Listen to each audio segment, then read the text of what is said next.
Hello my dear viewers. तो देखो, आपने नीट के बच्चों का भी रिज़ल्ट देख लिया, आपने जेई का भी रिज़ल्ट देख लिया, मेंस का, करेक्ट। क्या आप ये नहीं सोच रहे कि जो नीट के बच्चे हैं जिन्होंने मैथ सब्जेक्ट भी नहीं पकड़ा था, वो जेई मेंस देकर जेई मेंस में 99 से भी अबव परसेंटाइल स्कोर कैसे कर रहे हैं, करेक्ट। सोचना चाहिए तुम लोगों को ये सब, करेक्ट। अगर वो ला सकते हैं ना मैथमेटिक्स के बगैर, तो आप क्यों नहीं ला सकते? As being non medical students आप लोग क्यों नहीं ला सकते, है ना। मैं आपको एक छोटी सी कहानी सुनाता हूँ। मैं अपने एक फ्रेंड के साथ बैठा हुआ था उसके रूम पे, ठीक है ना, जब मैं प्रिपेयर कर रहा था अपने मेंस के लिए। तो वो तब नीट के लिए प्रिपेयर कर रहा था। तो हमने डिसाइड किया कि एक कंपटीशन खेलते हैं, पहले कौन फिजिक्स का क्वेश्चन सॉल्व करता है, ठीक है। तो ऐसा हुआ कि उसी की बुक से हमने ऐसे रैंडमली ऐसे किसी क्वेश्चन को सिलेक्ट किया, उसको भी नहीं याद कैसे करना है, मुझे भी नहीं। तो हमने बोला ठीक है 1 2 3 गो। तो उसमें कुछ था, एक कंटेनर था, उसमें पानी नीचे जा रहा था, कुछ उसका एच था, प्रपोर्शनल निकालना था कि एम्प्टी स्पेस का हाइट, फिर कुछ प्रपोर्शन में निकालना था, बोला था एन कितना है, समझ रहे हो ना। तो मैं डायग्राम ही अभी बना रहा हूँ, तो उसने बोला एन इज इक्वल टू 4। मुझे लगा ये मजाक कर रहा है कुछ, मैं भी डायग्राम बना रहा हूँ, वो नीट का स्टूडेंट है, और ये बात मतलब दिमाग में नहीं बैठ रही थी कि उसका कैसे आंसर आ जा सकता है, ठीक है ना।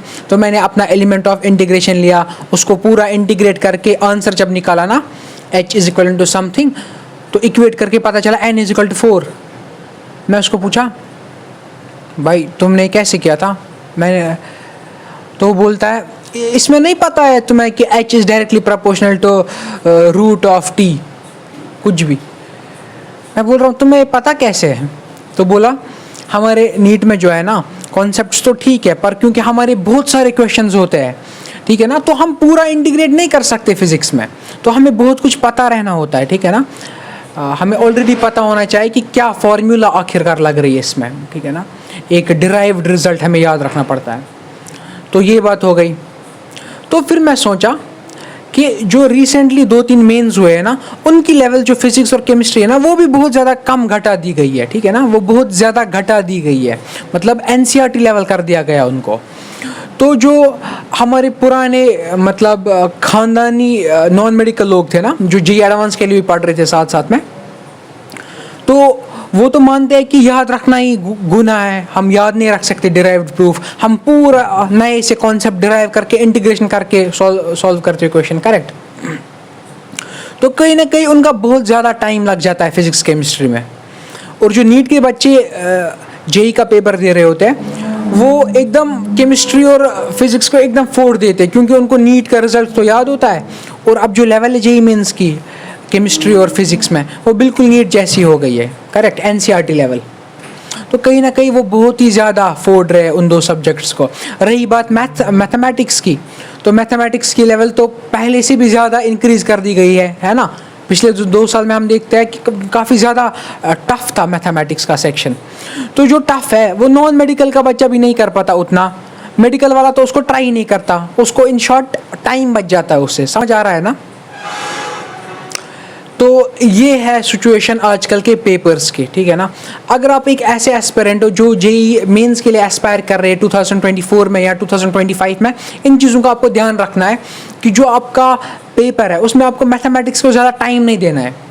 बाय सेइंग ज़्यादा टाइम आई मीन मतलब 1 घंटे से ज़्यादा टाइम नहीं देना है, समझ रहे हो। 1 घंटा तो देना ही देना है ऑब्वियसली, है ना। और जो बाकी टाइम हम मतलब पहले क्या करते थे AIEEE में, या जो अभी तक जेईई मेन चल रहा था 2019 तक, हम बाकी 2 सब्जेक्ट्स में से टाइम चुरा कर मैथमेटिक्स में इनपुट करते थे ताकि हम मैथमेटिक्स और कर सके, है ना। अब उस चीज़ का कोई फ़ायदा नहीं। अगर हम वही टाइम इनपुट वापस करेंगे ना फिजिक्स और केमिस्ट्री में, तो मैथमेटिक्स कंपेरिजन में ज़्यादा बेनिफिट हमें देता है, समझ आ रहा है ना। तो इस चीज़ का हम ध्यान रखेंगे। तो यही वो चीज़ है जो अनइंटेंशनली नीट वाले बच्चों के फेवर में चला गया, कि उनको ऑलरेडी डिराइव्ड प्रूफ्स याद होते हैं। और हाँ, एक और बात, हमें भी अब जेईई मेंस करना है ना, तो डिराइव्ड प्रूफ याद रखने की ज़रूरत है। हमें मतलब कॉन्सेप्ट्स के भरोसे पर नहीं चलना है, रहना है जेईई एडवांस के लिए तो उसी के भरोसे पर रहना है, पर हमें एग्जाम में डेरिवेशन कोई नहीं करनी है। हमें पता होना चाहिए कि h is directly proportional to t square, ऐसा कुछ, समझ रहे हो। तो इस चीज़ का खास ख्याल रखेंगे। और आपके साथ काफ़ी सारे टिप्स मैं शेयर करने वाला हूँ अपनी जेई के प्रिपरेशन के बारे में, अपने फ्रेंड्स की जेई के प्रिपरेशन के बारे में। तो मेक श्योर आप मेरे चैनल को सब्सक्राइब कर लेते हो फर्स्ट थिंग।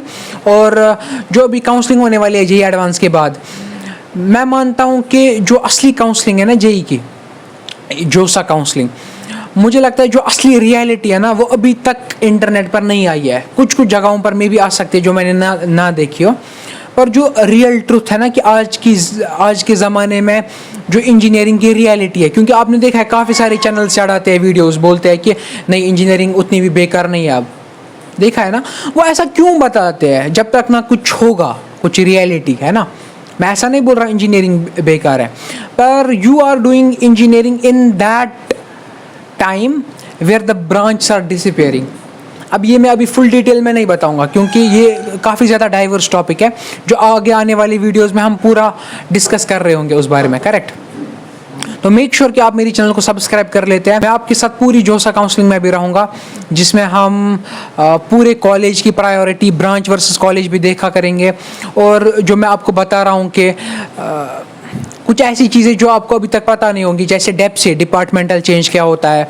उसके अलावा क्या आप आईटी की प्लेसमेंट में बैठ सकते हैं बाय बीइंग मतलब इन मैकेनिकल इंजीनियरिंग, और आप किसी भी इंजीनियरिंग में कंप्यूटर साइंस इंजीनियरिंग को मतलब कर सकते हो।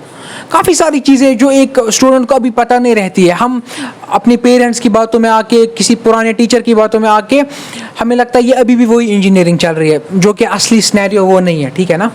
तो काफ़ी सारी बातें आपके साथ करनी है। मेक श्योर आप सब्सक्राइब कर लेते हो और अपने फ्रेंड्स के साथ भी वीडियो शेयर करो।